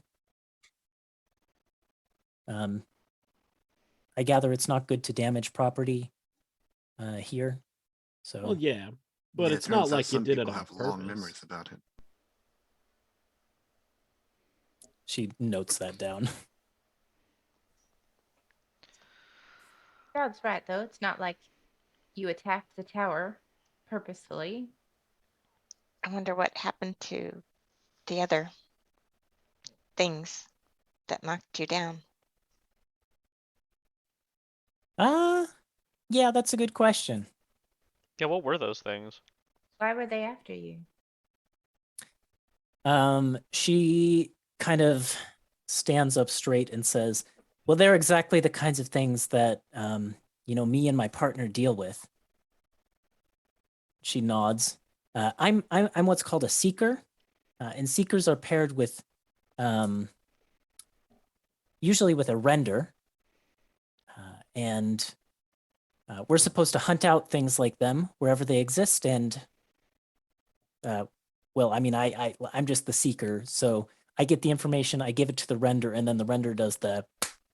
She kind of like smacks her fists together. Is We're that- seekers too. Oh, It's true. So she we like call pulls up her notebook. What that's does what what we does that call- mean in this place? We call ourselves Silver Seekers. Sorry, our little group name. She notes that down. So is Yerp the render? Oh no, Yerp's more like an informant, I guess you could say. We got our information from Yerp, and yeah, Yerp put us on the trail. Said something happened here a little ways back. We couldn't really spare the hands until recently, but yeah, I was supposed to come ahead of my partner. Sapirum, I call Sapirum Sappy, but not a big Aw, fan of that Sappy. nickname. Yeah, and then I was supposed to come back with information for Sapirum, but obviously I can't do that without the infiltrator. So Hmm. Out of the render. sorry. Was Stratus a render? The Emperor. Oh no, not at all. I guess while we're spilling all the secrets, Stratos was like our leader before he became yours. Him and Cyros together. Well, them plus. Sorry, there's one other person. Just need to The get the Emperor's name. from outer space, and your dog starts pacing again. Oh no, poor your dad. His world's shattered right now. Where's my history for this? How do you spell Cyros? Cirros. Yeah. I think I've spelled it 4 different ways in my notes every time the name has come up. And their brother and sister. Yes. Where is my? Here we go. Here we go. Yes. Stratos, Cyros, and Sardior. Those were the 3. They were the rulers where I'm from. But Stratos and Cyros left. And so it was just Sardior for a long time. You know why they left? Or sorry, that's actually not accurate. Hold on. What happened to Sardior here? The DM check his notes. Gosh, I didn't think we were going to get all the way into this. I know my notes, man. They're like 20 pages tonight.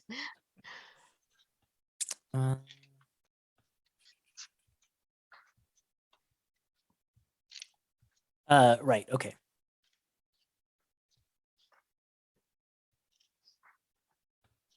Right. So it was Stratos, Cyros, and Sardior. Something happened with Sardior. We don't really need to get into that. So then it was just Stratos and Cyros. But then they both had to leave. They left, another person in charge, but that's not really important. Anyways, what I'm trying to say is, used to be our leader, now he's your leader, I guess.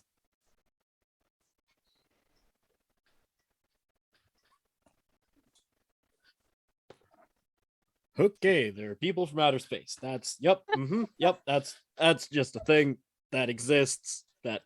All right, and they could just be around us at any time, and we'd have As this no idea. conversation Huh. has been happening, Elwyn is brewing tea in the corner. She just goes over and hands your daughter a cup of nice chamomile tea. Says, "Here, Yep, drink yeah. this. Drink this. Mhm. It'll help." I Yep. fly over to him and I'm like, Fairy. Yeah, that makes more sense than space.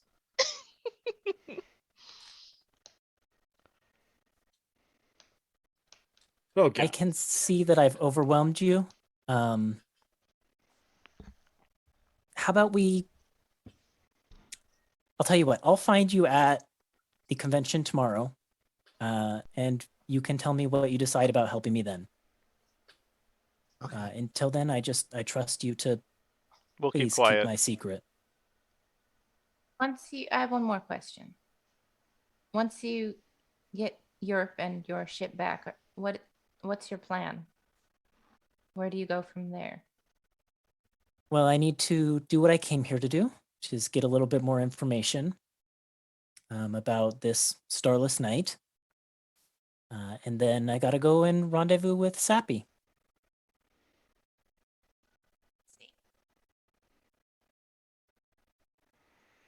All right. Well, thank you for being open and honest with us. Mm-hmm. She kind of starts heading towards, the door to leave. And then she turns around and says, like I said, I'm a firm believer that actions define the person, and that's how you judge people. So I guess I should just say I've got my eyes on the group of you. And my fate may be in your hands. And then she opens the door. And as she leaves, she turns invisible and closes it behind her.